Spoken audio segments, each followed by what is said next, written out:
What's up, everybody? It's your boy Joshua Edwards, live from Brooklyn, New York. This is Joshua's Proximity, episode 3. Got a little heater going on, so go ahead and let's keep whipping it up while we're hot right now. A couple quick things. The NFL, like I talked about on yesterday's episode, NFL is officially releasing their schedule on tomorrow. So I'm going to be talking about the schedule just a little more in depth. Right now, all we have is just basically the international games that are going to be played overseas. If I'm looking right now, you got a couple Vikings game. The Commanders are overseas as well. I want to say the Patriots, the Rams, Jacksonville is obviously going to be overseas. And I think the Panthers might be overseas. Can't really see too well right now. I don't have my contacts in. But so far, the Eagles are the only teams that have been released as a primetime team right now. You got the Eagles opening day against the Cowboys. You already know how I felt about that on yesterday's episode. But let's talk about what I really want to talk about on today's show. Okay, so yesterday was the NFL draft lottery. I mean, not NFL, the NBA draft lottery. Now, before I even get into this, let's just call this for what it is. It is a flawed system.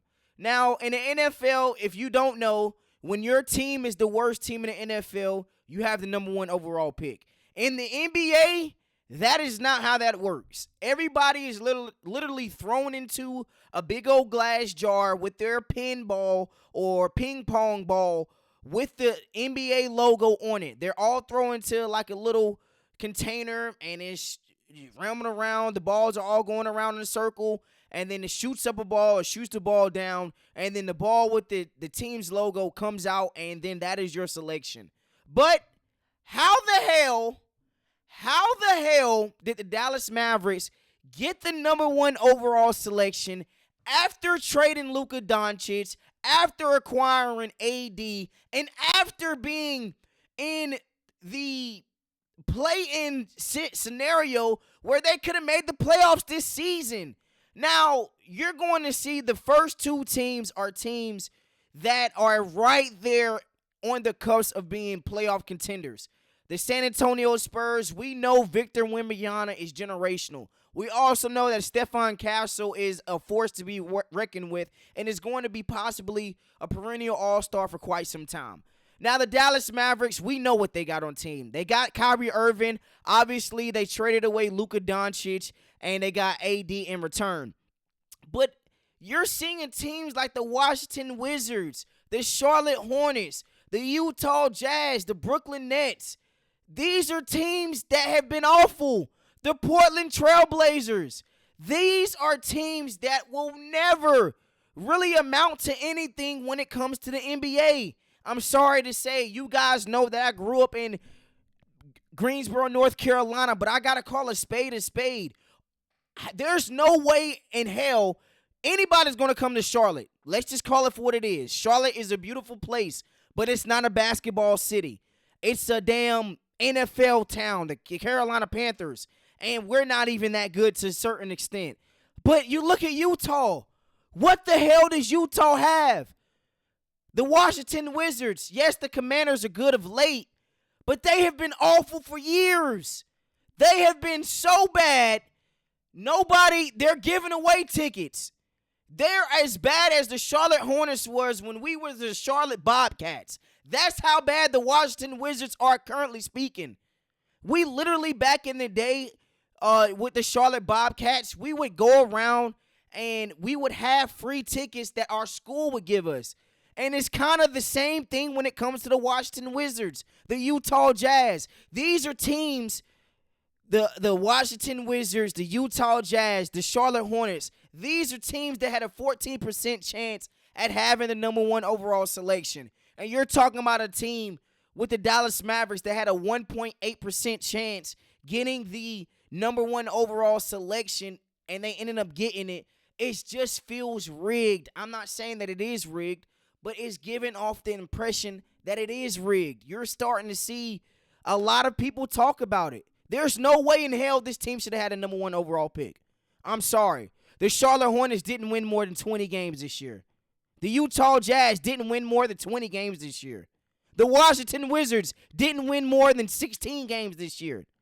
The Pelicans barely won 21 games this year. At what time are we going to call a spade a spade? The NBA needs to fix this drafting process. One, for fans, and two, just for NBA casuals. Because, I mean, you're missing out on generational talent when it comes to Cooper Flag. The Charlotte Hornets are missing out on him. The Washington Wizards are missing out on him. The Utah Jazz are missing out on him.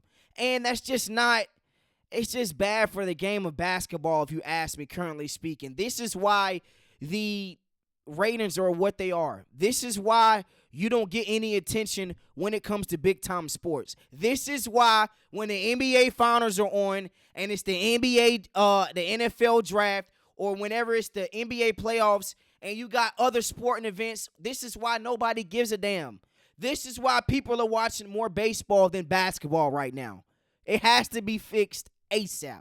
Now, if we're just transitioning just a little bit, the city was lit last night. Now, I do feel bad for Jason Tatum. Jason Tatum was balling last night, y'all. Had over 40 points, was one rebound away from hitting my parlay, but it's a sad situation in Boston. They're down 3-1 to the New York Knicks. The Knicks have not been in this position since really the early 90s. I can't remember a Knicks team that went to the Eastern Conference Finals, and they are one game away from becoming, or yes, get into the Eastern Conference Finals. What it looks like it's going to be Knicks versus Pacers conference championship. Never seen that in my lifetime. I don't think that you probably will for quite some time as well. But now is the window for the New York Knicks. Now is the time. For everything that I said yesterday about Karl-Anthony Towns, he showed up last night. He did. I will give him his flowers on that. But the biggest story is Jason Tatum. Jason Tatum now is going to be on a long recovery from his Achilles injury. If you did not see it, I advise you just to go and look at it. Was diving for a loose ball, ended up tearing his Achilles. And it's just a sad situation because he is a guy that I believe is a superstar. But a lot of people don't look at him as that top tier superstar. He's just a quality pro. Can get any bucket, can take it to the hole, can hit the step back, doesn't miss free throws, and now he has to deal with an Achilles injury. This goes back to, I guess, you might want to say training, just an unfortunate event. But, man, I'm definitely rooting for him. And, obviously, you know I got to root for the Knicks, man. So the city's going to be on fire, especially if they win on Wednesday, tomorrow night. And we're going to be live. We're going to be in there with the crowd. We're going to go to Madison Square Garden, hopefully for the Eastern Conference Finals. And I'm going to try to get some tickets. It's probably going to cost me about $500. But we're going for the experience. But that's just kind of just what I want to talk to you today on Josh's Proximity. I think that this is a rigged process when it comes to the NBA draft.